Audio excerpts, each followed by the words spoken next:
Hola chiquillos, ¿cómo están? Espero que estén bien junto a su familia.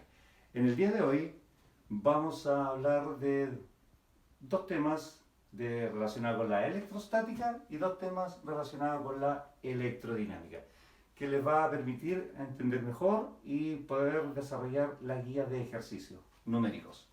La electrostática, recordemos que es parte de la electricidad que tiene que ver cuando las cargas están en reposo o en equilibrio. Y cuando hay presencia de dos de ellas, se puede calcular la fuerza de interacción entre ambas a través de lo que se llama ley de Coulomb. La fuerza eléctrica es igual o es proporcional al producto entre las cargas eléctricas e inversamente proporcional a la distancia al cuadrado entre dichas cargas. La constante de Coulomb tiene un valor de 9 por 10 elevado a 9 newton metro cuadrado partido por Coulomb al cuadrado, y las cargas eléctricas se miden en el sistema internacional en Coulomb. La distancia de separación, que se designa con una R, se mide en metros, no lo olvidemos, todo en el sistema internacional. Y la fuerza eléctrica, como toda fuerza, en newton. Eso está relacionado con lo que es la ley de Coulomb. Ahora, si quisiéramos calcular la distancia, ustedes saben cómo despejar. La R cuadrado pasa hacia arriba, la fuerza eléctrica hacia abajo, y como está al cuadrado y yo necesito solamente la R, hay que aplicar la raíz correspondiente. También se pueden calcular las cargas cuando estas son iguales, cuando son distintas. El R cuadrado pasa multiplicando y la K pasa dividiendo. Eso es en relación a lo que es la ley de Coulomb. El campo eléctrico, que es la que se genera por la presencia de una carga eléctrica, tiene dos posibilidades de cálculo, dependiendo de los datos. Campo eléctrico, que se designa con una E, que es una magnitud vectorial igual que la fuerza eléctrica, que se me escapaba acá, es igual a Q por K partido por R real cuadrado cuando me dan la carga y me dan la distancia entre la carga generadora del campo y la carga de prueba. Y el campo eléctrico, cuando me dan la fuerza eléctrica sobre una carga determinada, ¿no es cierto?, se pueden calcular en ambos casos con dichas expresiones o ecuaciones matemáticas. Eso es en relación a lo que es el campo eléctrico, que lo podemos también comparar con lo que está en nuestra Tierra, ¿no es cierto?, relacionado con el campo gravitatorio. Similar, pero no igual. El campo eléctrico, recuerden que como las cargas pueden ser de atracción o rechazo, pueden ir hacia afuera las líneas del campo eléctrico o hacia el interior. En cambio, el campo gravitatorio siempre es de atracción. Eso en relación a lo que es la ley de Coulomb y lo que es campo eléctrico, que está relacionado con la electrostática.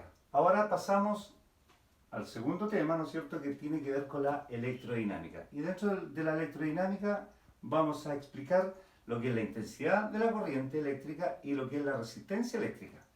La intensidad de la corriente eléctrica tienen que considerarla como lo real, porque esto lo vemos poco en la vida real, pero esto ya es electricidad. Este es el flujo de carga eléctrica a través de un conductor en un tiempo determinado. Así se define lo que es la intensidad eléctrica. La carga se mide en Coulomb, el tiempo se mide en segundos y tenemos la presencia de lo que vamos a conocer de ahora en adelante como amperes o amperaje. Esto lo podemos asociar al flujo vehicular de una carretera. En cuanto más carga eléctrica pasa, mayor es el amperaje. En cuanto más vehículos pasan, ¿no es cierto?, podemos decir que el flujo es mayor el flujo vehicular. El tiempo siempre en segundos, como les decía, y aquí me dan las tres posibilidades típicas, ¿no es cierto?, cuando tenemos tres incógnitas. Intensidad, carga partido por tiempo, carga es igual a intensidad por tiempo, y tiempo es carga partido por intensidad. Tenemos el triangulito típico, vamos tapando lo que necesitamos, ¿no es cierto?, si queremos carga, intensidad por tiempo.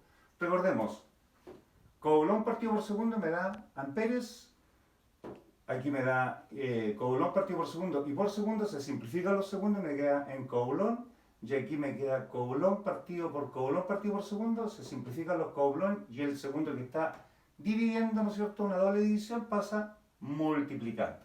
Recuerden que esto es lo que nosotros conocemos en nuestro día a día, lo que hace funcionar en realidad los electrodomésticos en general, para poner solamente un ejemplo. Resistencia eléctrica. Como recién acabamos de decir, la intensidad es el flujo de carga, pero ese flujo de carga, ¿por dónde pasa? Por un conductor. Pero el conductor opone una resistencia. se opone al paso de estas cargas eléctricas, de estos electrones. Y eso se denomina resistencia eléctrica, que tiene que ver con dos factores fundamentales: el largo del conductor y el área por donde circula dicha corriente eléctrica. Esto es una constante que se llama constante resistividad, que se mide en ohm por metro y que depende exclusivamente del material.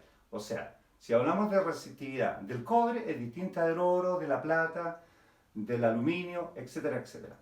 El largo del conductor tiene que estar en metros, el área o superficie tiene que estar en metros cuadrados y, valga aclarar el punto, resistencia eléctrica tiene que estar en ohm, que es el símbolo, y al ladito aparece la palabra.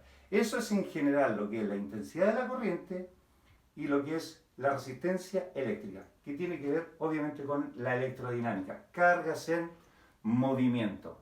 Estos son los primeros dos temas, luego vendrá la ley de Ohm, la potencia eléctrica, la energía eléctrica, etcétera, etcétera.